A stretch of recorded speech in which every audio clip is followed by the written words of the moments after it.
The crystal chandelier cast dancing shadows across the polished marble floor as Daniel's hands trembled around the wine bottle. And in that split second between balance and disaster, time seemed to slow down enough for him to see his entire miserable life flash before his eyes. But gravity didn't care about 19 years of struggle or the fact that this job at Romano's was the only thing standing between him and the streets. So the bottle tipped, and the deep crimson liquid arced through the air like blood spilling from a fresh wound. The wine hit Marcus Sterling's shoulder with a wet slap that echoed through the suddenly silent restaurant, spreading across the crisp white fabric of his custom-tailored suit like a stain that would never wash out. And for one terrible heartbeat, nobody moved. Not the 200 guests in their diamond necklaces and designer watches. Not the other waiters frozen mid-step with their silver trays. Not even Daniel himself, who stood there with the empty bottle dangling from his fingers while his brain screamed at him to run. Marcus rose from his chair with the slow, deliberate movement of a predator who knows his prey has nowhere to go, and his face twisted into something cold and cruel that made Daniel's stomach drop, because he'd seen that look before on the face of every landlord who'd thrown them out, every bill collector who'd called his mother in the middle of the night, every person who'd ever looked at poor people like they were garbage that needed to be swept away. "Do you have any idea what you've done?" Marcus said, and his voice was quiet, but it cut through the silence like a knife through skin, each word dripping with contempt that made Daniel want to disappear into the floor. "This suit costs more than you'll earn in 6 months of your pathetic little life." Daniel opened his mouth to apologize, but no sound came out because his throat had closed up with shame and fear, and he could feel 200 pairs of eyes boring into him like insects crawling across his skin while phones emerged from pockets and purses to capture his humiliation for the whole world to see. "I'm so sorry, sir. I'll pay for the cleaning. I'll work extra shifts. Please, I need this job," Daniel finally managed to whisper, but Marcus just laughed, and it was the kind of laugh that had no humor in it, only cruelty. "You'll pay for it? With what?" "Your minimum wage." Marcus grabbed the wine bottle from Daniel's shaking hands and held it up for everyone to see. "A $2,000 Bordeaux, wasted on your incompetence, but I suppose that's what happens when restaurants hire people like you." The words hit Daniel harder than any fist could have because they sounded exactly like what his mother's boyfriend used to say before he left, exactly like what the kids at school whispered when they thought he couldn't hear, and something inside him started to crack. Marcus pulled out his wallet with deliberate slowness and extracted 5 crisp $100 bills, then threw them at Daniel's feet, where they fluttered down like autumn leaves, and the gesture was so calculated and vicious that several people in the crowd gasped. "Pick it up," Marcus commanded, and when Daniel didn't move fast enough, he raised his voice. "I said pick it up like the dog you are. Or are you too proud? Just like your deadbeat father who abandoned you and your mother to rot in whatever slum you crawled out of?" The room spun and Daniel's knees buckled because how did this stranger know about his father, about the man whose name his mother would never speak, about the hole in his life that had shaped everything he'd become, and tears started streaming down his face before he could stop them.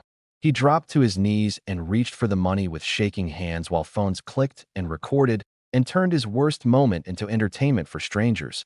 And he could hear his mother's voice in his head telling him to be strong, to survive, to do whatever it took, because she hadn't raised him to give up even when the world tried to crush him. Then footsteps rushed across the floor, and another waiter appeared at Marcus's table holding a manila envelope, his face flushed and urgent. "Sir, this just arrived. They said it was extremely urgent and you needed to see it immediately," the waiter said, and Marcus snatched the envelope with an irritated gesture, probably expecting some business document that couldn't wait. He tore it open and pulled out the papers inside, and Daniel watched from his position on the floor as Marcus's face transformed from cruel satisfaction to confusion to absolute horror in the span of 3 seconds, and the blood drained from his cheeks like someone had opened a valve. The paper slipped from Marcus's fingers and drifted down toward the floor, and Daniel could see the words printed across the top in bold letters. "DNA paternity test results," and underneath in numbers that couldn't lie. 99.9% probability of paternal match. Marcus's eyes found Daniel's face with a new desperate intensity, searching for something, and whatever he saw there made him stagger backward like he'd been shot, and his mouth opened and closed but no words came out. Daniel stared back at this cruel stranger who'd just destroyed him in front of the world. This man whose brown eyes matched his own, whose dimpled chin was like looking in a mirror. This billionaire who'd thrown money at him like trash. And he felt something shift in the universe, some terrible truth hovering just beyond his understanding. "What's wrong, sir?" Daniel asked softly, still kneeling on the floor surrounded by scattered $100 bills while 200 phones kept recording. But Marcus couldn't answer, couldn't breathe, couldn't do anything except stare at the son he never knew existed, the boy he'd just humiliated in front of cameras that would make sure the whole world watched a father destroy his own child. What happens when Daniel learns the truth? Subscribe to find out how one DNA test destroyed a billionaire's empire and changed both their lives forever. The envelope lay on the floor between them like a bomb that had already detonated, and Marcus Sterling's perfectly controlled world was crumbling around him while Daniel still knelt there confused and broken, having no idea that the monster who'd just humiliated him was the father he'd spent 19 years imagining. Marcus's mind raced backward through time to a night 19 years ago when he was just a young man building his first company, when he'd met a beautiful waitress named Sarah Chen who had eyes that sparkled when she laughed and dreams bigger than the small apartment where she lived, and they'd shared 3 perfect months before the pregnancy test changed everything. He remembered the fear that had gripped him when she told him, the panic of a 25-year-old man who was on the edge of his first $1 million deal and couldn't afford the distraction of a family. And he remembered pulling out his checkbook and writing $50,000 while his hands shook because he was choosing his empire over his child. Sarah had taken the money with tears streaming down her face and promised she'd take care of it. And Marcus had buried the guilt so deep that he almost convinced himself it never happened. But now that guilt was staring at him through eyes identical to his own, while 200 phones kept recording his destruction. "Everyone out," Marcus suddenly commanded, and his voice carried the authority of a man who'd built empires on the strength of his will. "This restaurant is closed. Get out now." The crowd murmured in confusion and protest, but Marcus pulled out his phone and made one call. And within seconds, the restaurant manager appeared looking terrified because Marcus Sterling owned the building that housed Romano's, and when he said jump, people asked how high. "Clear the restaurant immediately. Give everyone a $500 voucher and tell them the show is over," Marcus said. And there was something in his voice that made it clear this wasn't a request. People started filing out slowly while still trying to film, but security guards appeared from nowhere to escort them toward the exits. And within 5 minutes, the restaurant was empty except for Marcus and Daniel and the terrible truth hanging between them. Daniel finally stood up on shaking legs, the $100 bills still scattered at his feet. And he looked at Marcus with confusion mixed with anger because he didn't understand why this cruel billionaire had suddenly cleared an entire restaurant. "What's happening? Why did you?" Daniel started to ask, but Marcus held up his hand, and for the first time since the wine spilled, his face showed something other than cruelty. It showed fear and regret and a desperate kind of hope. "Sit down," Marcus said quietly, gesturing to the chair across from him. "Please, just sit down and let me explain something before you hear it from anyone else." Daniel's survival instincts screamed at him to run because nothing good ever came from powerful men who said please. But something in Marcus's voice made him sink into the chair, and he noticed for the first time how the billionaire's hands were trembling just like his own. Marcus picked up the DNA test results from the floor and placed them on the table between them, and he took a deep breath like a man about to jump off a cliff with no idea if there was water below. 19 years ago, I met a woman named Sarah Chen, and we fell in love the way young people do when they don't know any better, fast and reckless and completely unprepared for the consequences. Marcus began, and Daniel's heart started hammering in his chest because Sarah Chen was his mother's name, the woman who died from cancer 8 months ago, leaving him completely alone in the world. She got pregnant, and I panicked because I was building my first company, and I convinced myself that I couldn't handle a family. So I gave her money to end the pregnancy, and then I walked away like a coward, Marcus continued, and his voice cracked on the word coward. "I thought she'd gotten an abortion. I spent 19 years believing that I'd paid to erase my mistake, but she kept you instead, and I never knew." The words hit Daniel like a physical blow, and suddenly the room was spinning because this couldn't be real. His mother had told him his father was a man who'd loved her and left before she could tell him about the pregnancy. Not this monster who'd just thrown money at his feet and called him worthless. "You're lying," Daniel whispered. But even as he said it, he was seeing the similarities he'd been too upset to notice before. The same brown eyes and dimpled chin, the same long fingers and sharp jawline, like looking at a cruel, older version of himself. The DNA test confirms it with 99.9% certainty. You're my son, and I just humiliated you in front of 200 people who filmed every second of it, Marcus said, and he reached across the table like he wanted to touch Daniel's hand, but stopped himself. Your employee file lists your birthday as March 15th and your mother's name as Sarah Chen, and I was too busy being cruel to notice that you were working in my own restaurant. Daniel pulled away from the table and stood up because his entire life was reorganizing itself in his head. Every struggle and every hungry night, and every time his mother had worked double shifts to keep a roof over their heads. All of it happening while his father lived in mansions and bought $10,000 suits. She died 8 months ago, and you know what her last words to me were? Daniel said, and his voice was shaking with rage. She said my father was a good man who would have loved me if he'd known I existed. She spent 19 years protecting your memory because she loved you, and all this time you thought you'd paid to kill me. The words landed like punches, and Marcus flinched with each one, and something in his face broke open in a way that made him look suddenly human instead of cruel. I know I don't deserve your forgiveness, and I know that video of me humiliating my own son is probably already going viral. But Daniel, I'm asking you to give me one chance to make this right, Marcus said. One chance to be the father I should have been from the beginning. Daniel looked at this stranger who was his father, this billionaire who'd just destroyed him and then revealed a truth that changed everything. And he had no idea whether to run or scream or cry. Why should I believe anything you say? Daniel asked. Marcus stood up, and for the first time that night, he looked vulnerable instead of powerful. Because starting right now, everything I have is yours. Will Daniel accept his father's offer or walk away forever? Subscribe to discover the choice that shocked everyone and the revenge nobody saw coming. Daniel stared at Marcus like the man had lost his mind because billionaires didn't just hand over everything they owned to sons they discovered 5 minutes ago. And something about this sudden generosity felt wrong in a way that made Daniel's skin crawl with suspicion. You think you can buy me like you tried to buy my mother? Daniel said, and his voice was cold enough to freeze water. You think money fixes 19 years of abandonment and the fact that you just called me worthless in front of the entire world?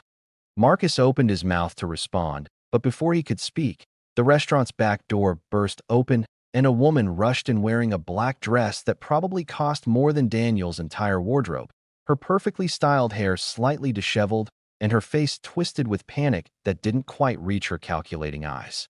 Marcus, what's happening? My assistant said you cleared the entire restaurant, and there are videos all over social media of you screaming at some waiter, the woman said breathlessly. Then she noticed Daniel, and her eyes narrowed. Who is this? Victoria. Not now, Marcus said quietly, but there was a warning in his voice that suggested this conversation was about to get much more complicated. Don't you dare, not now, me. I'm your fiancé, and I have a right to know why you're having a private meeting with a waiter while our engagement party guests are posting videos that make you look completely unhinged. Victoria shot back, and Daniel felt his stomach drop because of course this billionaire monster had a perfect fiancé to match his perfect cruel life. Marcus picked up the DNA test results from the table and held them out to Victoria with a hand that trembled slightly, and Daniel watched her face transform as she read the words, confusion giving way to shock, and then to something else, something that looked almost like triumph. This is Daniel Chen, my son, Marcus said heavily. The pregnancy I told you about years ago, the one I thought had been terminated, Sarah kept the baby and never told me.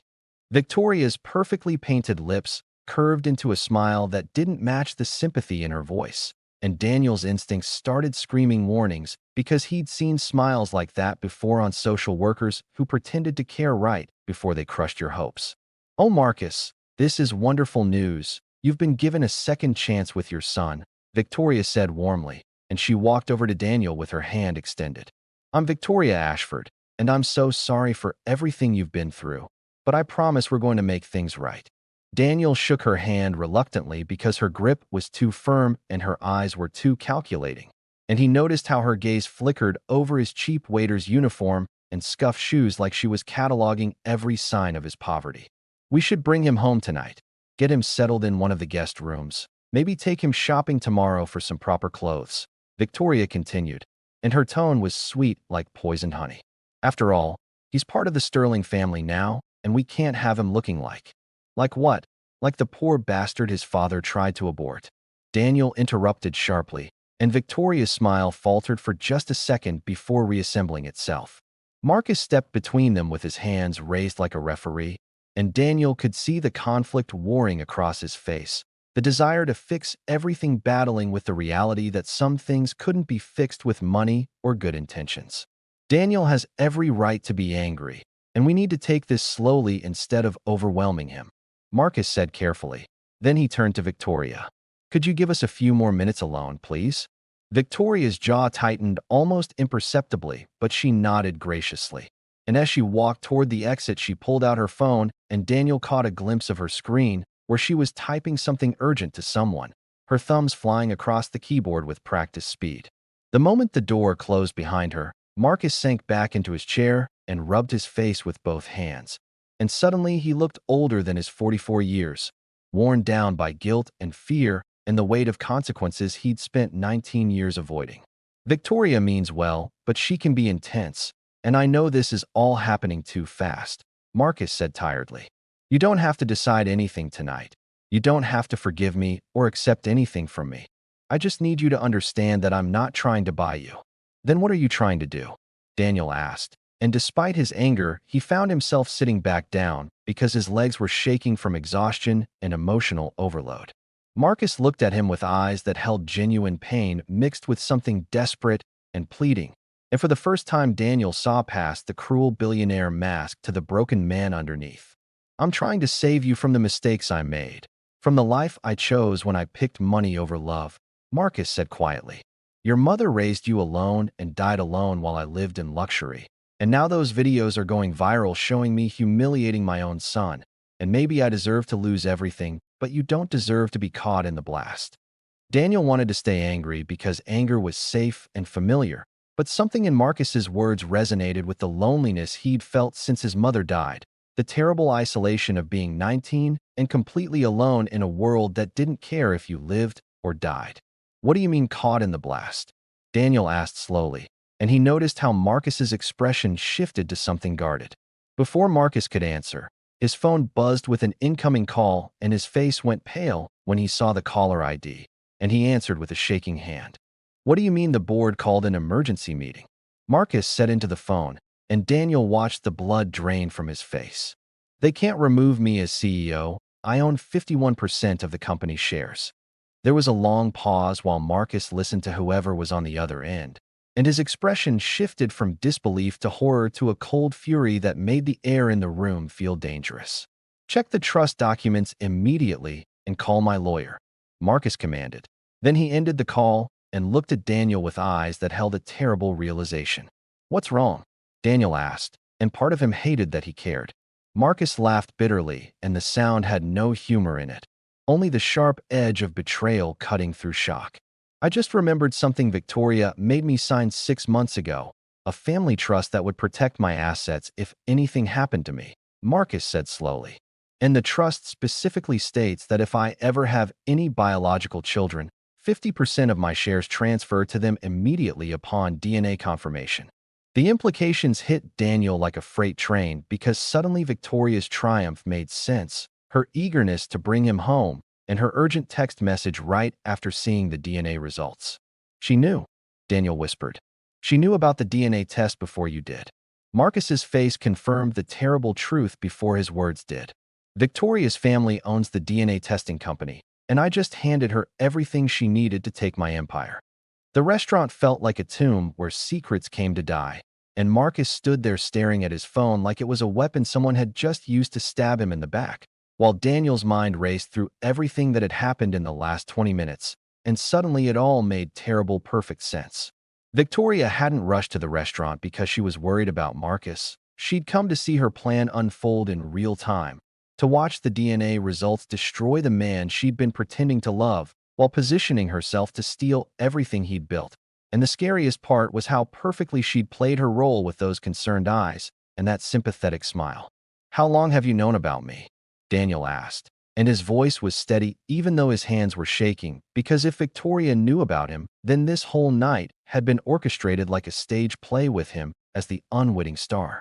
Marcus looked up from his phone, and his face showed the kind of devastation that comes from realizing you've been sleeping next to your enemy for months, trusting someone who'd been sharpening knives behind your back the whole time. I don't know. I need to figure out how far back this goes, Marcus said, and he started pacing like a caged animal looking for an exit that didn't exist. The DNA test arrived tonight, which means someone ordered it weeks ago, someone who had access to both our DNA samples. Daniel's mind flashed back to 3 weeks ago when he'd started working at Romano's, when the manager had asked him to do a routine health screening that seemed perfectly normal at the time, a simple cheek swab that he'd thought was just company policy, but now felt like the first move in a chess game he hadn't known he was playing. They tested me when I got hired, Daniel said slowly, and Marcus stopped pacing to stare at him with dawning horror. The manager said it was standard procedure for all new employees, but nobody else in the kitchen had to do it. And I had a health screening 2 months ago that Victoria insisted on, said she was worried about my stress levels and wanted to make sure I was healthy for the wedding, Marcus added, and his voice was hollow like someone had scooped out his insides. She's been planning this since before we even got engaged. The pieces were falling into place like dominoes toppling in slow motion, and Daniel felt sick because he'd been used as a weapon against a father he'd never known existed, turned into a tool for someone else's revenge or greed or whatever twisted motivation drove people like Victoria Ashford. Why would she go through all this trouble? Why not just marry you and divorce you for half your money like a normal gold digger? Daniel asked, and the question felt absurd even as he said it, because nothing about this situation was normal.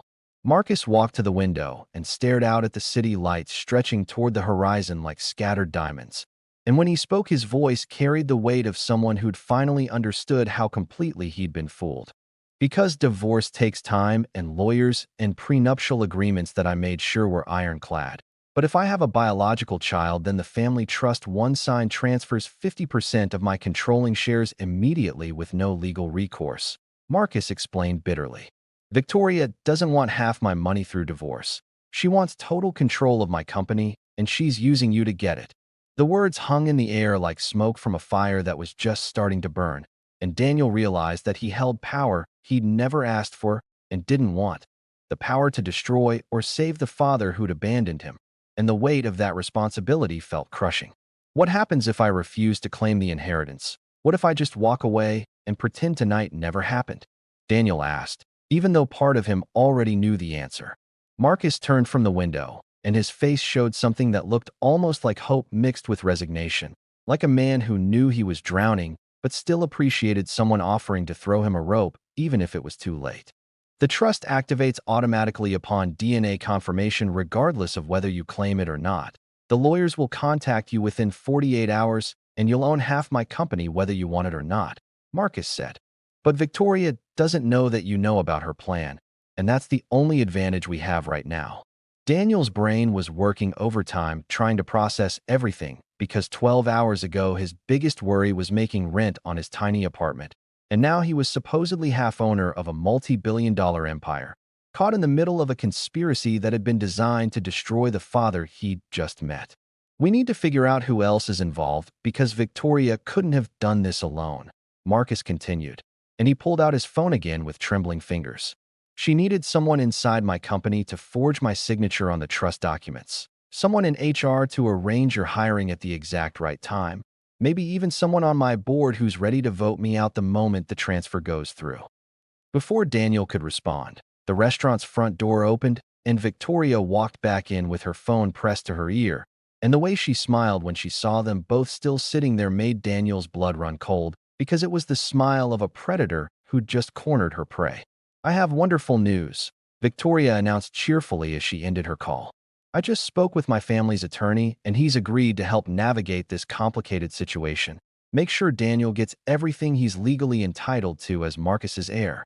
The words sounded generous and helpful, but Daniel heard the threat underneath them.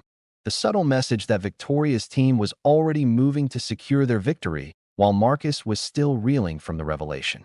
That's very thoughtful, Victoria, but I have my own lawyers who can handle this, Marcus said carefully, and Daniel noticed how he was watching his fiancée with new eyes, seeing the monster hiding behind the beautiful mask.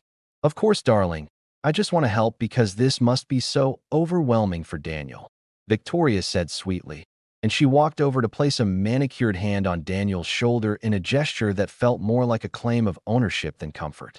Finding out you're a billionaire's son after working as a waiter, it's like something from a fairy tale.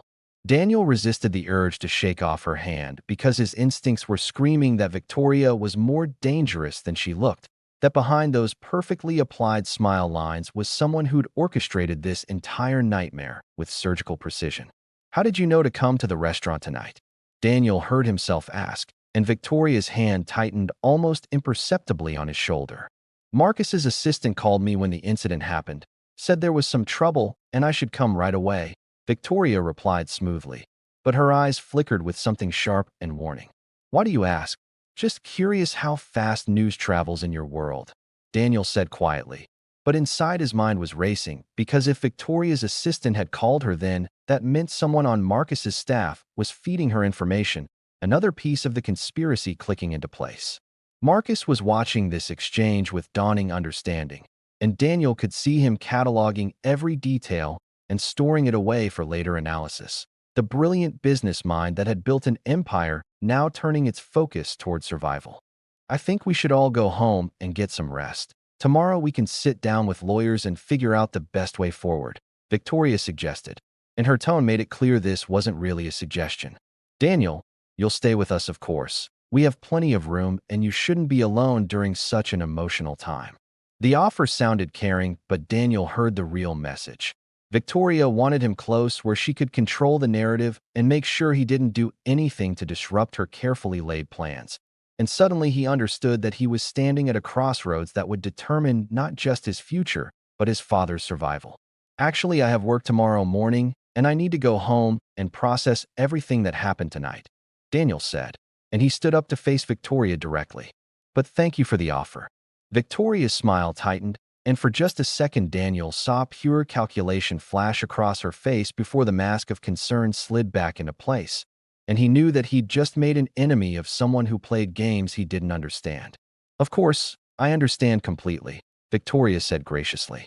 Marcus, why don't you give Daniel your private number so he can reach you if he needs anything? Marcus pulled out a business card and wrote his personal cell number on the back, and when he handed it to Daniel, their fingers touched and something passed between them, an unspoken understanding that they were now reluctant allies against a common threat. Call me anytime, day or night, Marcus said quietly, and his eyes held a message that went deeper than the words. We have a lot to talk about. Daniel pocketed the card and started walking toward the exit, but Victoria's voice stopped him before he reached the door. Daniel, just one more thing, she called out sweetly. Those videos of tonight are going to make you very famous very quickly. You might want to think carefully about who you trust with your story, because the media will pay a fortune for an exclusive interview with Marcus Sterling's long-lost son. The threat was clear, even wrapped in friendly advice, and Daniel turned to look at her one last time. This woman who'd weaponized his existence for her own gain. I'm not interested in fame or fortune, Miss Ashford, Daniel said calmly. I just want the truth. He walked out into the night air and pulled out his phone to find it flooded with messages and notifications because Victoria had been right about one thing. The videos were everywhere and his face was already becoming recognizable. The poor waiter who discovered he was a billionaire's secret son. But as Daniel stood on the sidewalk watching expensive cars drive past, he made a decision that would change everything, because he wasn't going to be anyone's pawn in their twisted game, not Victoria's and not even Marcus's.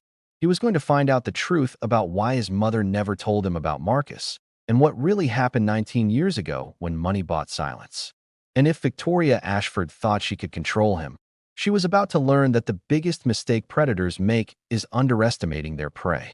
Daniel's apartment looked even smaller and sadder when he got home that night, the peeling wallpaper and broken heater reminding him that just hours ago he was nobody and now he was supposedly a billionaire's son. But the cramped room felt safer than Marcus Sterling's world, where people smiled while planning your destruction. He sat on his mattress that lay directly on the floor because he couldn't afford a bed frame, and pulled out the business card Marcus had given him, turning it over and over in his hands while his mind replayed everything that happened. the wine spilling, and the humiliation and the DNA test that changed everything in seconds. His phone kept buzzing with notifications, and when he finally looked at the screen, his stomach dropped because the videos had been viewed over 10 million times in just 3 hours, and strangers were commenting on his life like they knew him, calling him everything from gold digger to victim to lucky bastard who hit the genetic lottery. Someone had already found his social media accounts, and screenshots of his posts were being shared everywhere. Pictures of him and his mother at her hospital bed 2 weeks before she died, her face thin and tired but smiling because she always smiled for him even when the cancer was eating her alive from the inside. "I'm sorry, Mom," Daniel whispered to the empty room. "I know you didn't want me to find him like this." He opened the small box under his mattress where he kept his mother's things, the few items he'd managed to save before the landlord threw out everything else for unpaid rent, and he pulled out her old journal that she'd kept since before he was born, the pages worn soft from years of her touching them. Daniel had never read it before because it felt like invading her privacy, but now he needed answers that only she could give, and he opened to the first page where her handwriting was young and hopeful and full of dreams that would never come true. The early entries talked about meeting Marcus at a charity event where she was working as a waitress, how he was different from other rich men because he actually listened when she talked about her plans to open her own restaurant someday, and how they fell in love so fast it felt like jumping off a cliff with no parachute. Daniel's hands shook as he read about their 3 months together, the secret dates because Marcus was worried about his business partners judging him for dating a waitress, the promises he made about their future together, and then the entry dated exactly 19 years and 9 months ago that made Daniel's blood run cold. "Marcus gave me $50,000 today and told me to take care of the problem," his mother had written in shaky letters. "He said a baby would ruin both our lives, and he wasn't ready to be a father. And I watched the man I loved turn into a stranger right in front of my eyes, cold and businesslike, like I was just another transaction he needed to close." Daniel had to stop reading because tears were blurring the words, but he forced himself to continue because he needed to understand why his mother never told him the truth about his father. "I took the money because I had $200 in my bank account and nowhere to go," the entry continued. "But I could never kill our baby, even though Marcus made it clear he didn't want us. So I disappeared to a different city and changed my phone number and decided to raise you alone because loving someone doesn't mean they deserve to be in your life." The next entries talked about her pregnancy and how scared she was, how she worked 3 jobs until the day before he was born because the $50,000 had to last them as long as possible, and how she cried the first time she held him because she knew Marcus would never meet the beautiful son they'd created together. But it was an entry from 5 years ago that made Daniel's entire body go rigid because it changed everything he thought he knew about his mother's story. "A woman named Victoria Ashford contacted me today," his mother had written. "She said she was Marcus Sterling's girlfriend and she knew about Daniel. And she offered me $2 million to never contact Marcus or tell Daniel about his father. She said it would be better for everyone if the past stayed buried." Daniel read the words 3 times because they didn't make sense. Victoria had known about him for 5 years, which meant her plan hadn't started months ago. It had been brewing for years while she slowly positioned herself to take everything from Marcus. "I told her no because Daniel deserves to know the truth when he's old enough to handle it." His mother's handwriting continued, and Victoria smiled like a snake and said I would regret that decision, that she would make sure both Marcus and Daniel suffered for my stubbornness. The journal entries after that talked about strange things happening. His mother getting fired from jobs for no reason, their apartment applications being rejected even when they had good references, and bills appearing for services they never used, little attacks that seemed random but now felt coordinated. Daniel's phone rang and Marcus's name flashed on the screen, and he answered with his heart pounding because suddenly he had information that changed everything. "Daniel, don't go home tonight," Marcus said urgently, his voice tight with fear. "I just got a call from my head of security, and someone's been watching your apartment building for the past hour. A black SUV with tinted windows that matches vehicles registered to Victoria's security company." "I'm already home," Daniel said quietly, and he walked to his window to peek through the broken blinds at the street below, where sure enough a black SUV was parked with its engine running. "Lock your doors and don't open them for anyone," Marcus commanded. "I'm sending my personal security team to get you right now and bring you somewhere safe." Your mother knew about Victoria, Daniel interrupted, and he heard Marcus go completely silent on the other end. She wrote about it in her journal. Victoria contacted her 5 years ago and tried to pay her to keep quiet about me. The silence stretched so long that Daniel thought the call had dropped, but then he heard Marcus breathing hard like he'd been punched in the chest and was trying to remember how lungs worked. That means Victoria's been planning this since before we even started dating, Marcus finally said, and his voice was hollow. She didn't accidentally fall in love with me. She targeted me because of you.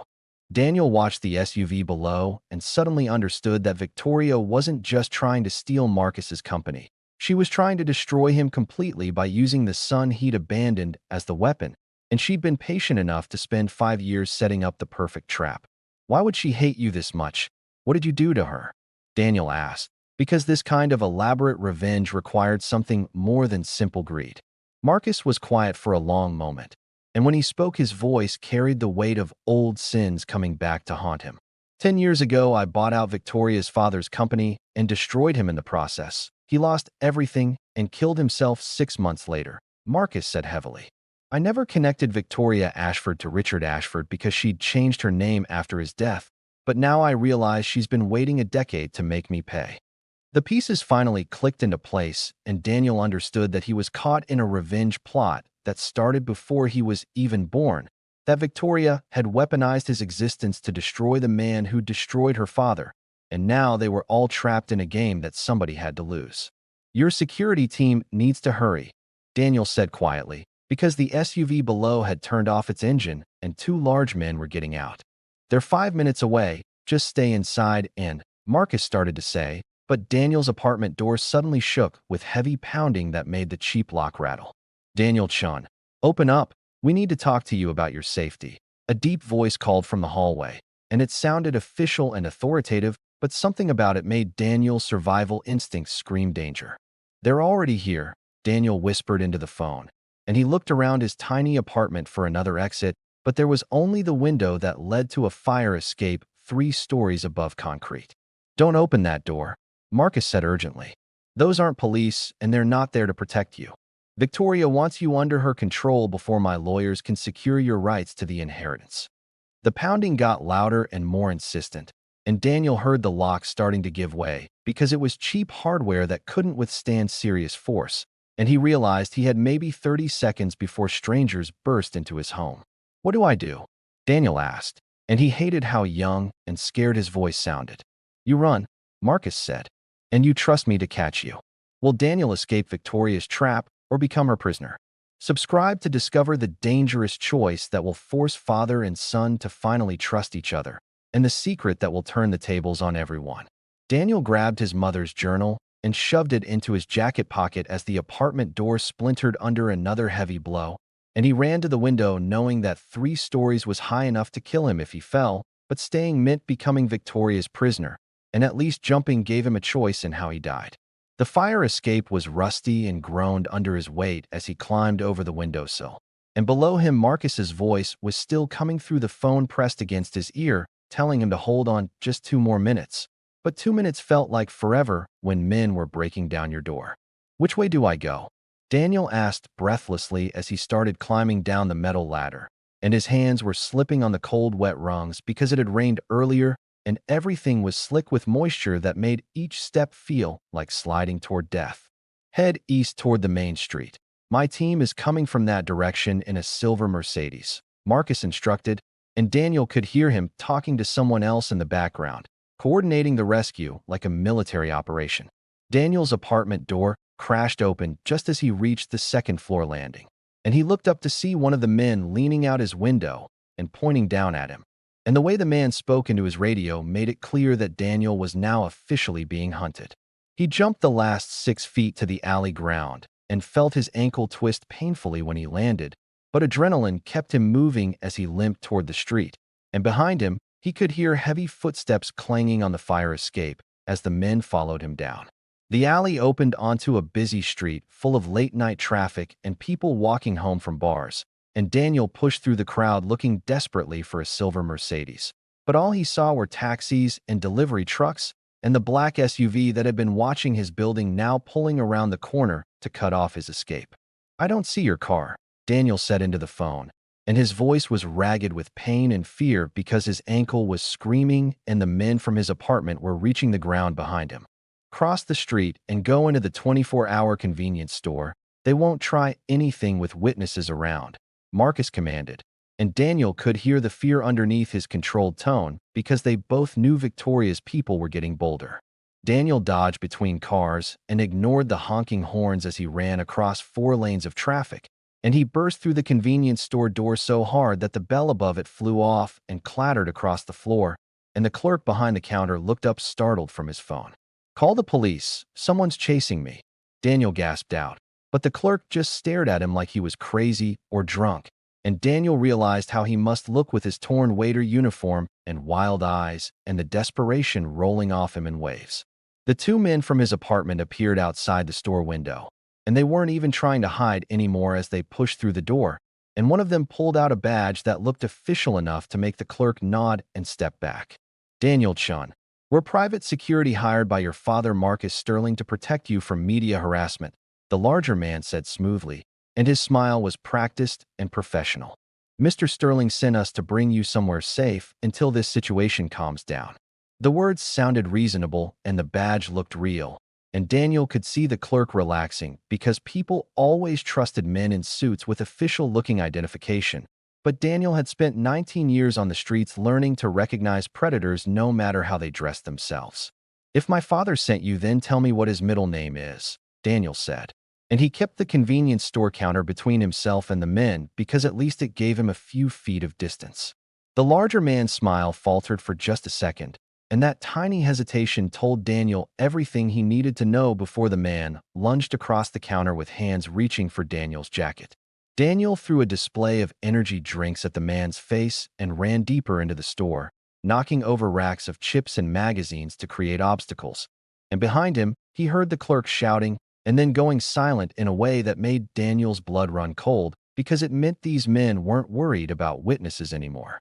The back storage room had a heavy door, and Daniel slammed it shut behind him and threw the bolt lock, but he knew it would only buy him seconds because the door was cheap like everything else in this neighborhood, and he looked around frantically for another exit. Boxes of inventory were stacked to the ceiling, and there was a small window high on the wall that probably led to another alley. And Daniel was climbing the boxes when the storage room door shook with the impact of something heavy, and he knew the men were using a fire extinguisher or their own bodies to break through. His phone rang again, and this time it wasn't Marcus calling but a number he didn't recognize, and he answered it while still climbing because any information was better than nothing. "Daniel, my name is James Chen. I'm your mother's brother," a man's voice said urgently, and the name hit Daniel like electricity because his mother had told him she had no family left. "I know this is confusing, but I need you to listen very carefully because Victoria's people are going to kill you if they catch you tonight."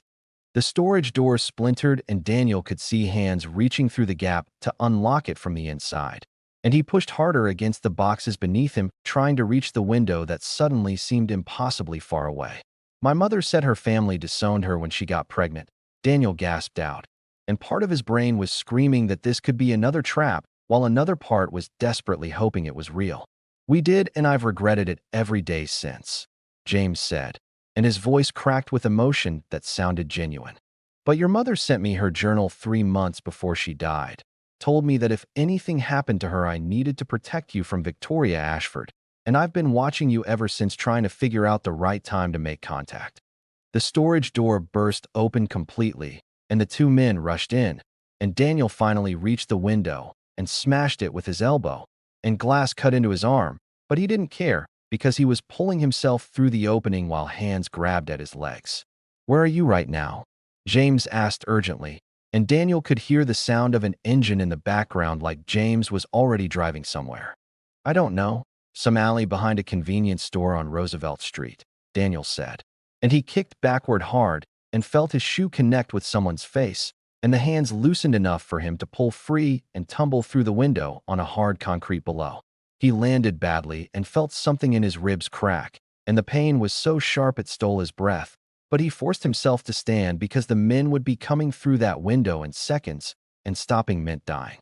"I see you," James's voice said, and suddenly headlights flooded the alley from a car that appeared out of nowhere, and Daniel saw a man lean out the driver's window with a face that looked so much like his mother's that it made his chest ache. Daniel ran toward the car and threw himself into the passenger seat, and James hit the gas before the door was even closed, and they rocketed out of the alley while the two men jumped down from the window and ran after them, but couldn't keep up. "Who are you really?" Daniel asked between gasps of pain, and he looked at this stranger who claimed to be his uncle and saw his mother's eyes staring back at him with the same sadness she'd carried all her life. "I'm the brother who abandoned your mother when she needed me most because I was too proud to accept that she'd gotten pregnant by a rich man who threw her away," James said heavily. "And I'm the man who's been tracking Victoria Ashford's movements for 3 months, trying to understand why she's been asking questions about you." Daniel's phone rang again, and this time it was Marcus. And when he answered, the fear in Marcus's voice was palpable. "Daniel, my security team just found the convenience store, and there's blood on the ground. Are you hurt?" Marcus demanded, and Daniel could hear sirens in the background. "I'm okay. Someone else got me out," Daniel said quietly, and he looked at James, who was driving with the focused intensity of someone running from danger. "My uncle, apparently." The silence on Marcus's end was heavy with questions, but before he could ask any of them, James spoke loud enough for the phone to pick up his voice. "Marcus Sterling, this is James Chen, and you and I need to meet tonight because Victoria isn't working alone," James said grimly. "She has someone inside your company feeding her information, someone high up enough to access your personal files and your security schedules. And if we don't figure out who it is before tomorrow morning, then the board meeting she called is going to end with you losing everything." Daniel felt the world tilting again because every time he thought he understood the situation, it got more complicated. And he was just a 19-year-old waiter who 12 hours ago was worried about making rent, and now he was caught in a conspiracy that kept growing tentacles in every direction. "How do you know about the board meeting?" Marcus asked suspiciously, and Daniel could hear the billionaire's mind working through possibilities and threats. "Because I've been hacking Victoria's emails for 2 months," James said simply. "Your mother asked me to protect her son, and I take that responsibility seriously even if I failed her when she was alive." Daniel looked at his uncle with new eyes because apparently his mother's family had secrets too, and nothing about his life was simple anymore. And he realized that the next 24 hours would determine whether he gained a father and an empire or lost everything, including his life. "Where do we meet?" Marcus asked quietly. James smiled, and it was sharp and dangerous like his mother's smile used to be when she was protecting Daniel from landlords and bill collectors. "Somewhere Victoria can't follow. Somewhere even billionaires don't have power." James drove them to the old industrial district where abandoned warehouses stood like forgotten giants against the night sky, and Daniel pressed his hand against his ribs where the pain was getting worse with every breath. But he didn't complain because at least he was alive, and that was more than he could say an hour ago. "This is where you're taking us, to some haunted-looking warehouse that probably has rats bigger than my head?" Daniel asked. And despite everything, he almost laughed because his life had gotten so crazy that hiding in abandoned buildings felt normal.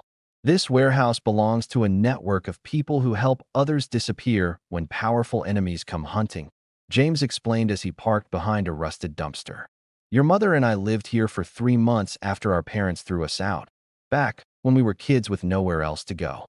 Daniel looked at the building with new understanding because his mother had survived in places like this before he was born, had learned to be strong in shadows and forgotten spaces, and suddenly he felt closer to her than he had since she died. Marcus pulled up 5 minutes later in an unmarked car with tinted windows, and when he got out, Daniel could see the fear and exhaustion on his face, the cracks forming in the billionaire armor as his perfect life crumbled around him like a sandcastle hit by waves. "You're hurt," Marcus said immediately when he saw Daniel limping, and he moved forward like he wanted to help, but stopped himself because they were still strangers connected only by DNA and a paternity test that had destroyed both their lives.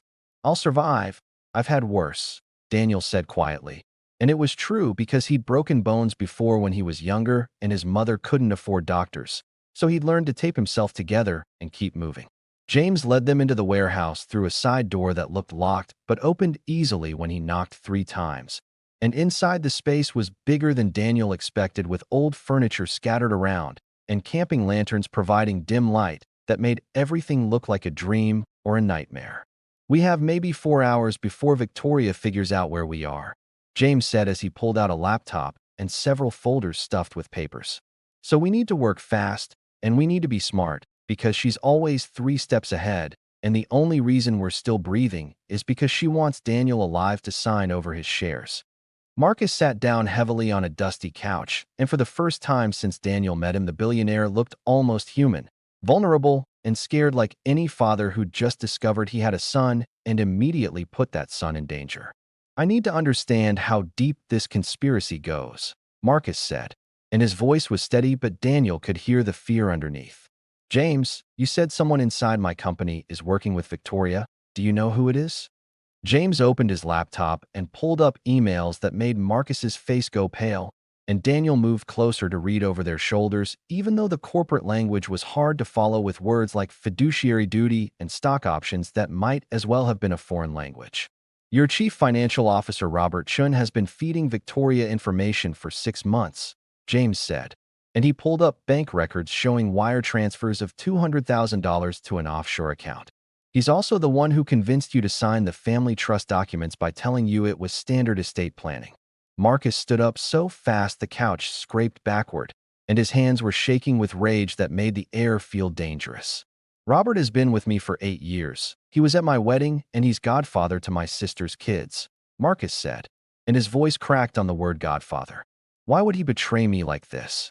Because Victoria promised him the CFO position in her new company after she takes over yours, plus $10 million and a clean exit, James explained, and he pulled up more emails that showed the whole ugly plan. She's been recruiting your top executives one by one, promising them better positions and more money if they help her destroy you. Daniel watched his father process this betrayal and saw something break inside Marcus.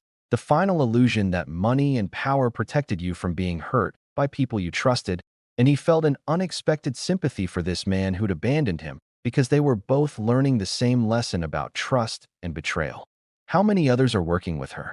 Marcus asked quietly, and Daniel could see him mentally cataloging his employees and wondering which other smiling faces hid knives behind their backs. At least 3 members of your board, your head of security, and your personal assistant who's been copying your calendar and sending it to Victoria so she knows your schedule down to the minute, James said grimly. She's been building her army for years, and you never saw it coming because you were too busy building your empire to notice the termites eating it from inside. The words were harsh but true, and Marcus flinched like he'd been slapped. But he didn't argue because the evidence was spread across the laptop screen in emails and bank transfers that couldn't be denied. What about the board meeting tomorrow morning? Daniel asked, because even he understood that was the moment when Victoria would make her final move. Can we stop it or postpone it or something? The meeting was called by 3 board members who have the authority to do it under company bylaws, Marcus said heavily. And the agenda is to vote on my removal as CEO based on the viral videos showing me humiliating my own son. They're claiming I'm mentally unstable and unfit to lead the company. Daniel felt guilt twist in his stomach because those videos existed because he'd spilled wine and triggered this whole nightmare. And even though logically he knew Victoria had planned everything, part of him still felt responsible for his father's destruction. We need evidence that Victoria orchestrated all of this, something concrete that we can present to the board members who aren't corrupt, James said. Otherwise, it's just our word against hers, and she has lawyers who will tie us up in court for years while she strips the company for parts. Marcus pulled out his phone and made a call, and when someone answered, his voice was cold and commanding in a way that reminded Daniel this man hadn't built a billion-dollar empire by being soft. Sarah, I need you to access the company's servers and pull all email communications between Robert Chen and any external parties for the last year, Marcus said. Yes, I know it's midnight, and yes, I know it's technically illegal without a warrant, but I'm still CEO for another 8 hours, and I'm giving you a direct order. He listened for a moment, and his jaw tightened, and when he spoke again, his voice was dangerous. If you're working with Victoria, then tell her she wins, and I'll sign over everything peacefully. But if you're loyal to me, then this is the moment to prove it, Marcus said quietly. Because tomorrow morning, either I'm leaving that boardroom in handcuffs or Victoria is, and I need to know which side you're on. The silence stretched so long that Daniel thought the person had hung up, but then Marcus's face relaxed slightly, and he nodded. Thank you, Sarah, Send everything to my personal email, and then wipe your access logs so nobody knows you helped me, Marcus said. And after tomorrow, if we survive this, you're getting a promotion. He ended the call and looked at James and Daniel with something that might have been hope mixed with desperation. Sarah's been my executive assistant for 12 years, and if she's betraying me too, then I deserve to lose everything, Marcus said. But if she comes through, then we'll have the evidence we need to prove Victoria's conspiracy. Daniel's phone buzzed with a text message from an unknown number, and when he opened it, his blood went cold because it was a photo of his apartment building with fire trucks surrounding it and flames shooting out of his third-floor window. The message below the photo was simple and terrifying. Stop fighting and nobody else gets hurt. Victoria. She burned down my apartment, Daniel said numbly. And he showed the phone to Marcus and James, who both looked like they'd been expecting something like this, but hoped they were wrong. She's escalating because she knows we're onto her, James said grimly. Which means she's either getting desperate or she's about to make her final move. Marcus stood up and started pacing like a caged animal, and Daniel could see the brilliant mind that had built an empire now working overtime to find a way out of a trap that kept getting tighter. What if we don't fight her at the board meeting? Marcus said slowly, and both James and Daniel stared at him like he'd lost his mind. What if we let her think she's won and then use her overconfidence against her? You want to surrender? Daniel asked, and he couldn't keep the disappointment out of his voice because he'd just started to believe his father might actually be someone worth knowing. I want to make her think I'm surrendering while we gather enough evidence to destroy her completely, Marcus corrected, and his eyes had that sharp, calculating look that probably terrified his business rivals. She expects me to fight tooth and nail at that board meeting. So what if instead I accept the vote gracefully and announce that I'm stepping down to spend time with my newly discovered son? James was nodding slowly like he was starting to see the strategy, and he pulled up more files on his laptop. If you step down voluntarily, then the trust doesn't activate because the clause specifically requires you to be removed against your will, James said. Which means Daniel doesn't automatically get the shares and Victoria can't take control. But that also means I lose everything I've built, Marcus said quietly, and Daniel could see the pain in his father's eyes at the thought of walking away from his life's work. Not if we use the time to build a case strong enough to have her arrested, James countered. Corporate espionage, fraud, conspiracy to commit murder based on what happened tonight with Daniel. We have the beginning of a criminal case, not just a civil one. Daniel listened to them planning and strategizing and felt completely out of his depth because these were games played by people who understood power and money and corporate warfare, and he was just a waiter who'd gotten caught in the crossfire. What do you want me to do? Daniel asked, and both men looked at him with surprise like they'd forgotten he was there. Marcus walked over, and for the first time since they met, he reached out and put a hand on Daniel's shoulder, and the gesture was awkward and uncertain, but genuine. I need you to trust me, Marcus said quietly. I know I haven't earned that right, and I know I destroyed you in front of the world, but I'm asking you to give me one chance to be the father I should have been. Daniel looked at this stranger who was his father and thought about his mother who'd spent 19 years protecting Marcus's memory even though he'd thrown her away, and he wondered what she would want him to do. If we do this, then Victoria wins in the short term, Daniel said slowly. She gets to watch you lose everything while thinking she's destroyed you. Yes, Marcus agreed. But in 6 months, when the FBI arrests her for fraud and conspiracy, she'll realize that losing a battle isn't the same as losing a war. Daniel made a decision that would change all their lives. Okay, I'll trust you, but if you betray me like you betrayed my mother, then I promise you'll regret it. Will Marcus's surrender strategy work, or is he walking into Victoria's final trap? Subscribe to see the board meeting that shocks everyone and the evidence that brings an empire to its knees.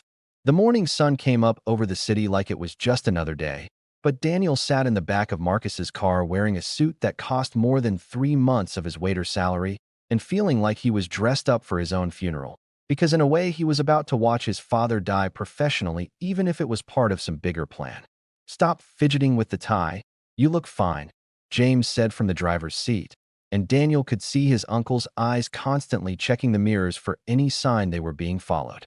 Marcus sat beside Daniel in complete silence, and his face was the mask of a man going to war, calm and controlled on the surface, but Daniel could see his father's hands gripping his knees tight enough to turn the knuckles white, and he wondered if billionaires felt fear the same way poor people did, or if money somehow made terror feel different. The board meeting starts in 20 minutes, and Victoria will already be there setting the stage, Marcus finally said, and his voice was steady like he was discussing the weather instead of his own destruction. Daniel, when we walk in, I need you to look defeated and angry, like you can't stand being near me. That won't be hard since I'm not sure I've forgiven you yet for trying to abort me, Daniel said. And the words came out harsher than he meant them, but Marcus just nodded like he deserved every bit of anger Daniel could throw at him. Good. Use that real emotion because Victoria will be watching for anything fake, Marcus said. She needs to believe we hate each other so she doesn't suspect we're working together. The Sterling Industries building was a glass tower that reflected the sky like a mirror, and when they pulled up to the entrance there were news cameras everywhere because somehow the media had found out about the emergency board meeting, and Daniel realized Victoria had probably leaked it herself to maximize Marcus's humiliation. Mr. Sterling, is it true you're being removed as CEO? A reporter shouted as they got out of the car, and cameras flashed like lightning as microphones were shoved in their faces. Mr. Sterling, what do you say to allegations you're an unfit father?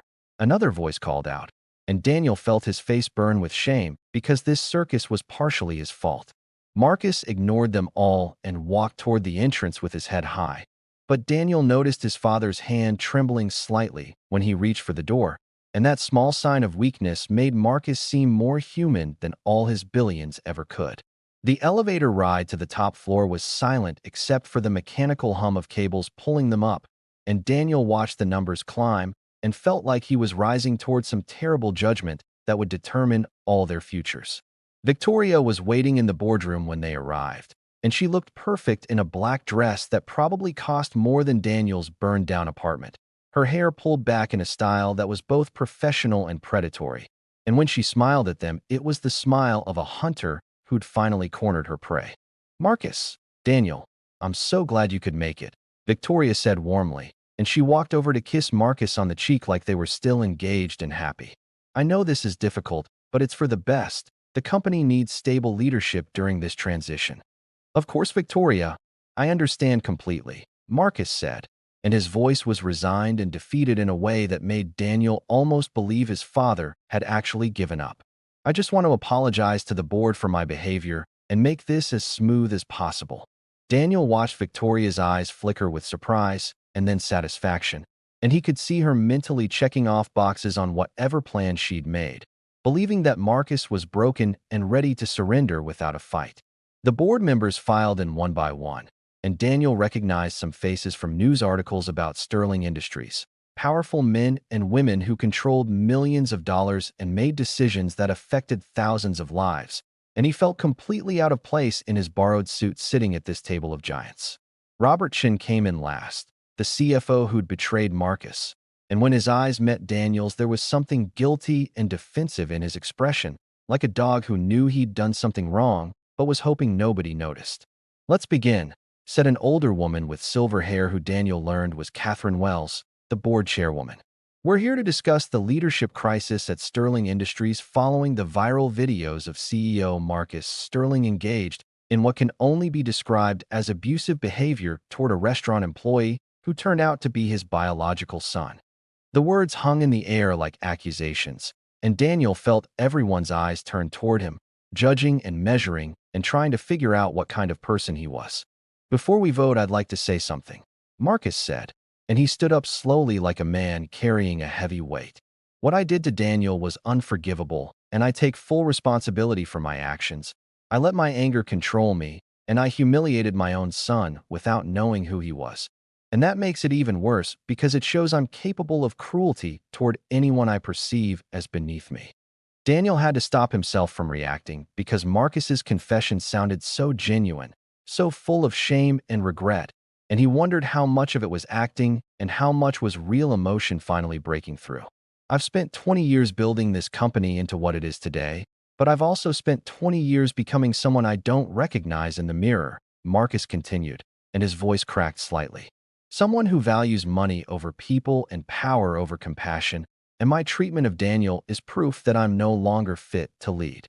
Victoria's smile was growing wider with every word, and Daniel could see her practically glowing with triumph as Marcus systematically destroyed himself in front of the board.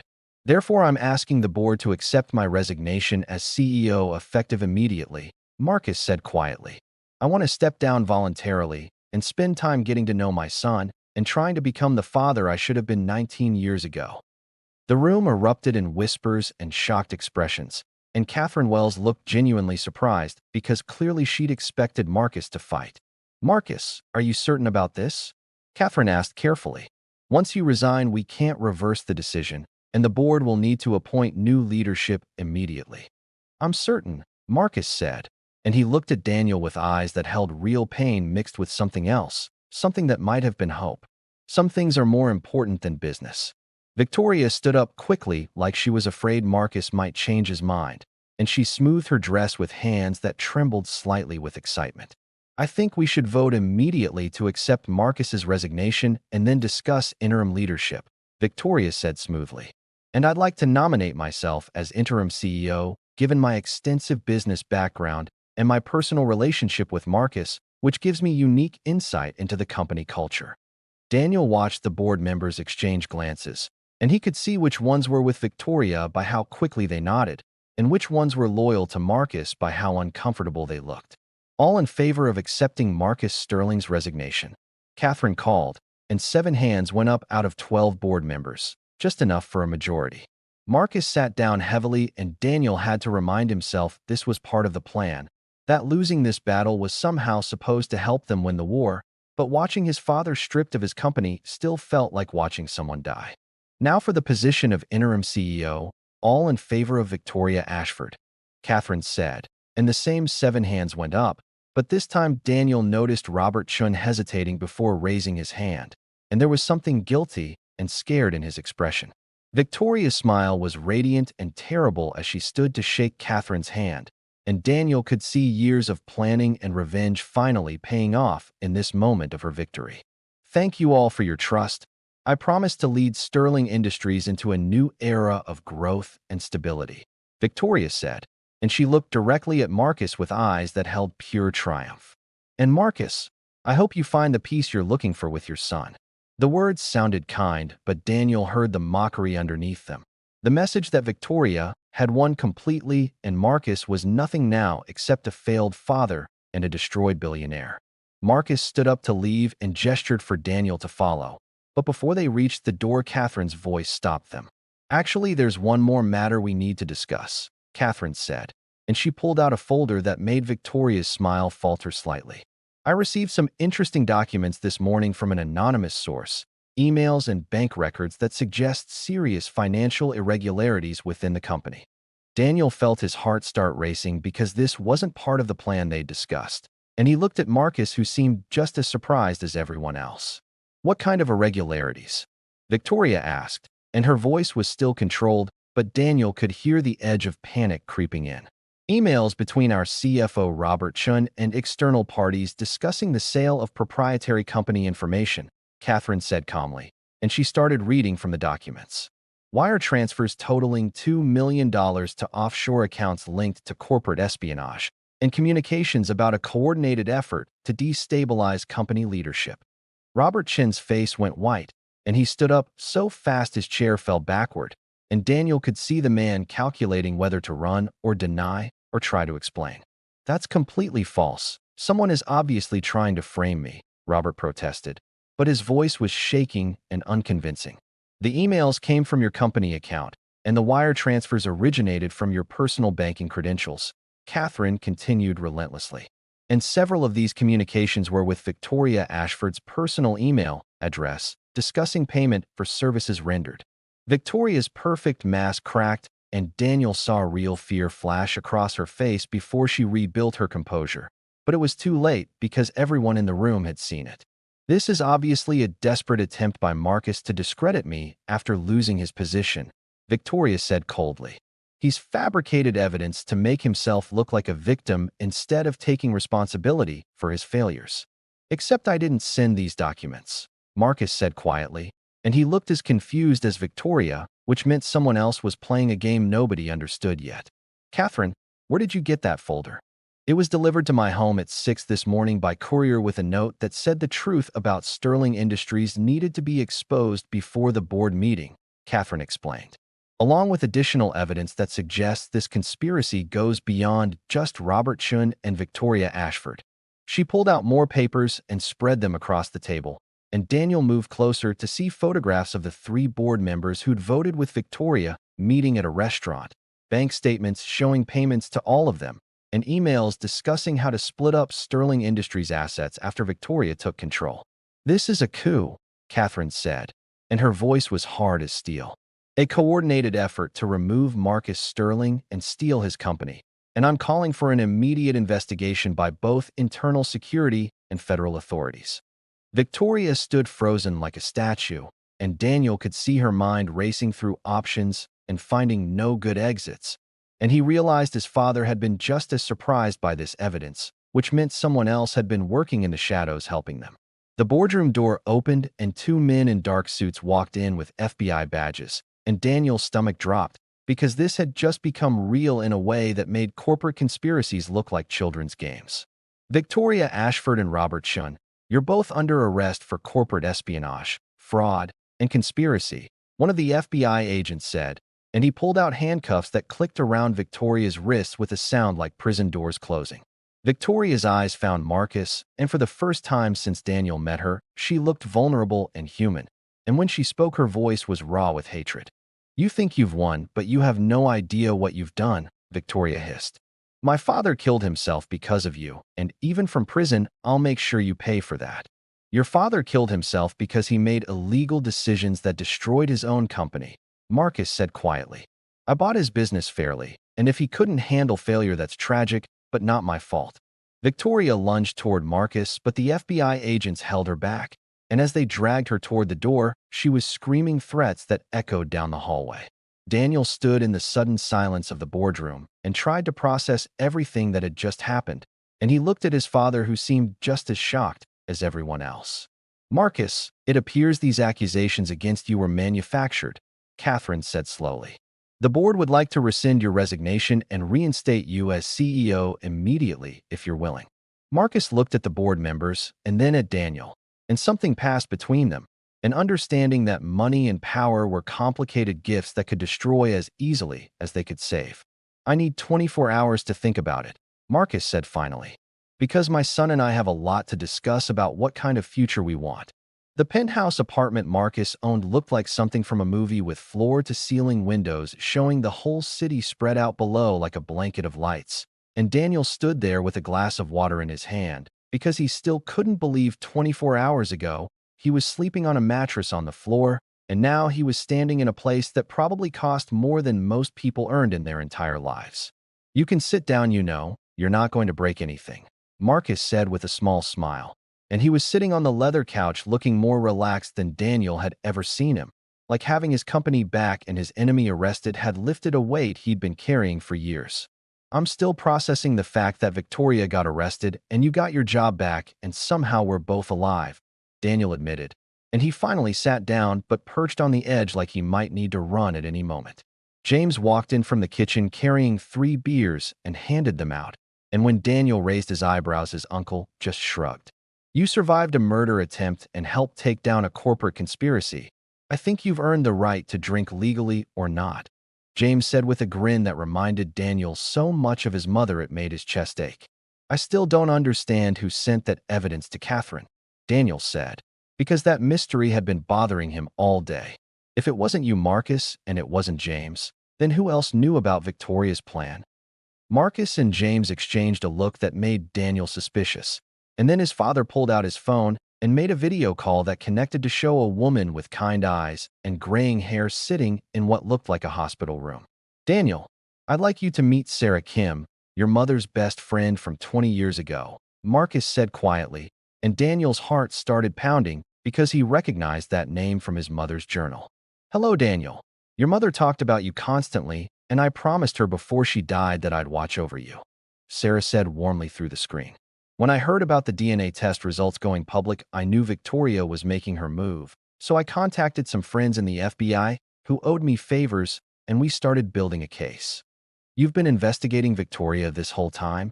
Daniel asked. And he felt tears starting because his mother had protected him even after death by making sure he had people watching his back. Your mother sent me copies of Victoria's threats and everything she'd documented about the harassment over the years, Sarah explained. And when James reached out to me 3 months ago, we started working together to gather evidence. We just didn't know when Victoria would make her final move until the wine spill happened. Daniel looked at Marcus and James and Sarah on the screen, and he realized his mother had built him a family even though she'd raised him alone. She'd made sure he would have people who cared when she was gone. "Thank you," Daniel said, and his voice cracked because gratitude felt too small for what these strangers had done for him. "My mom would have been happy knowing you all protected her son. She was my best friend, and you're my godson, even though I wasn't there for your childhood," Sarah said gently. "But I'm here now if you want me, and I have about 1,000 embarrassing stories about your mother I'd love to share." They talked for another hour, and Sarah told him about his mother when she was young and dreaming of opening her own restaurant. About the girl who was brave and funny and believed the best in people even when they disappointed her. And Daniel felt like he was getting pieces of his mother back that he'd thought were lost forever. After the call ended, the three of them sat in comfortable silence, drinking their beers and watching the city lights. And Daniel noticed Marcus kept looking at him like he wanted to say something but couldn't find the words. "Just ask whatever you want to ask," Daniel finally said. "We're past the point of polite small talk." Marcus took a deep breath and set down his beer, and when he looked at Daniel, his eyes held fear mixed with desperate hope. "I want to know if there's any chance you could forgive me for abandoning you and your mother," Marcus said quietly. "Not today or tomorrow, but eventually, because I know I don't deserve it, but I'm asking anyway." Daniel thought about his mother and how she'd spent 19 years teaching him that people made mistakes, but that didn't mean they were beyond redemption. And he thought about how Marcus had been willing to lose his company to protect him. And he realized forgiveness wasn't something you gave all at once, but something you built slowly like trust. "I'm angry at you for a lot of things, and that's probably not going away anytime soon," Daniel said honestly. "But I also watched you give up everything to keep me safe. And my mom always said people deserve second chances if they're willing to do the work to earn them." "I'll do whatever work it takes," Marcus promised, and he reached over hesitantly and put his hand on Daniel's shoulder. "Starting with being honest about everything, including the fact that I'm terrified of being a father and I have no idea what I'm doing." "Well, I'm terrified of having a billionaire dad, and I definitely have no idea what I'm doing," Daniel said with a small laugh. "So I guess we're both going to figure it out together." James raised his beer bottle in a toast, and his eyes were shining with tears he was trying to hide. "To Sarah Chen, who raised an amazing son and made sure he'd have family waiting when he needed them," James said, and his voice was thick with emotion. "And to second chances that come when you least expect them." They clinked bottles and drank, and for the first time in 8 months since his mother died, Daniel felt like maybe he wasn't completely alone in the world anymore. "So what happens now with the company and the inheritance and all that legal stuff?" Daniel asked, because practical problems felt easier to discuss than emotions. "The trust transfers 50% of my shares to you automatically, which makes you the second largest shareholder in Sterling Industries," Marcus explained. "And the board wants to offer you a position as junior executive so you can learn the business if you're interested." "I dropped out of community college after 1 semester because I couldn't afford books," Daniel said flatly. "I don't know anything about running a billion-dollar company. Neither did I when I started. I just figured it out as I went along," Marcus said with a smile. "But there's no pressure. You can sell your shares back to me and walk away with enough money to live comfortably for the rest of your life. Or you can keep them and learn the business at your own pace. Or you can do something completely different. The choice is entirely yours." Daniel thought about his mother working 3 jobs to keep them housed and fed, and he thought about all the people like her who worked themselves to death for minimum wage while billionaires bought $10,000 suits. And he realized he had a chance to maybe make things a little bit better for people like his mother. "I want to learn the business, but I also want to use some of that money to start a scholarship fund for kids like me who can't afford college," Daniel said. "And maybe fund some programs to help single mothers who are trying to raise kids alone." Marcus's smile grew wider, and there was pride in his eyes that made Daniel feel warm inside. "Your mother would be proud of that decision," Marcus said quietly. "And I'll match whatever you donate dollar for dollar." "That's going to cost you millions," Daniel pointed out. "I have billions, And what's the point of money if you don't use it to make the world a little less terrible? Marcus said, and he stood up and held out his hand. Partners. Daniel looked at the offered hand and thought about all the reasons he should walk away. All the anger he still carried about being abandoned and almost aborted, but he also thought about his mother's voice in his head telling him that holding on to anger only hurt himself, and that love was a choice you made every day, even when it was hard. He shook Marcus's hand and felt something settle in his chest like pieces of a puzzle finally clicking into place. Partners, Daniel agreed. But I'm keeping my apartment once you rebuild it. I don't want to live in some fancy penthouse and forget where I came from. Deal. Though I'm installing better locks and a security system because apparently people trying to kill you is something we need to worry about now, Marcus said, and they both laughed because it was either laugh or cry about how insane their lives had become. 3 months later, Daniel stood in front of Sterling Industries wearing a suit he'd picked out himself, not borrowed but actually his, and he looked up at the building that was now partially his and felt his mother's presence like she was standing beside him, proud and happy. His phone buzzed with a text from James saying he was running late to their lunch meeting, and another text from Marcus asking if he wanted to grab dinner and discuss the scholarship program they were building together, and Daniel smiled because he had family now, complicated and imperfect but real. He walked into the building, and the security guard who used to ignore him when he was just a waiter now smiled and said, "Good morning, Mr. Chen," and Daniel made a mental note to learn all the security guards' names because his mother had taught him that every person deserved to be seen and respected regardless of their job title. The elevator took him to the executive floor where he had a small office next to Marcus's bigger one, and on his desk was a framed photo of his mother smiling at the camera, and next to it was a new photo of him and Marcus and James at the scholarship fund launch party. 3 men who'd found each other through tragedy and were building something good from the broken pieces. Victoria was in federal prison awaiting trial and facing 20 years for corporate espionage and conspiracy, and Robert Chen had turned witness against her in exchange for a lighter sentence. And the 3 board members who'd conspired with her had resigned in disgrace and were facing their own legal troubles. Sometimes Daniel still had nightmares about running through alleys and jumping through windows while men chased him. But Marcus had gotten him a therapist who specialized in trauma, and slowly the nightmares were getting less frequent. And he was learning that healing wasn't something that happened overnight, but a choice you made every morning when you woke up. Marcus knocked on his office door and poked his head in with a smile that was becoming more natural and less awkward as they spent more time together. "Ready for the board meeting? We're presenting the scholarship program, and I think they're going to love it," Marcus said, and there was excitement in his voice like a kid showing off a school project. "Ready as I'll ever be," Daniel said, and he stood up and straightened his tie that he'd finally learned to knot properly after weeks of practice. They walked down the hallway side by side, a billionaire and his son who'd found each other in the worst possible way but were making the best of their second chance, and Daniel felt grateful for the wine spill that had destroyed his old life because it had given him a new one that was better than anything he could have imagined. His mother had always said everything happened for a reason, even when the reason wasn't clear yet. And as Daniel sat down at the boardroom table where 3 months ago he'd watched his father almost lose everything, he finally understood what she meant. Sometimes you had to lose everything to find what really mattered. And what really mattered was family and second chances and using your power to help people instead of hurt them. And Daniel was determined to spend the rest of his life making his mother proud by being the kind of man she'd raised him to be. "Shall we begin?" Catherine Wells asked, and she smiled at Daniel with warmth that was genuine. "Daniel, why don't you present the scholarship program proposal?" Daniel stood up with papers that outlined how they'd help 1,000 kids a year go to college. Kids whose mothers worked multiple jobs and who thought education was a dream too expensive to chase.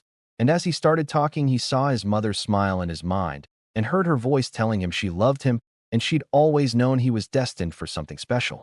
The board voted unanimously to approve the program, and Marcus squeezed Daniel's shoulder with pride. And after the meeting ended, they went out to celebrate with James and Sarah, who'd flown in special for the occasion, and they laughed and told stories and made plans for the future.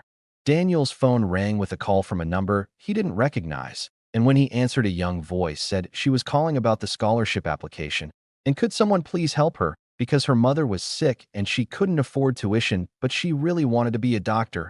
And Daniel felt his heart swell because this was why everything had happened. "We're going to help you." Daniel promised. What's your name? My name is Sophia, and thank you so much. You're changing my life, the girl said, and she was crying happy tears that made Daniel remember being 19 and desperate and alone.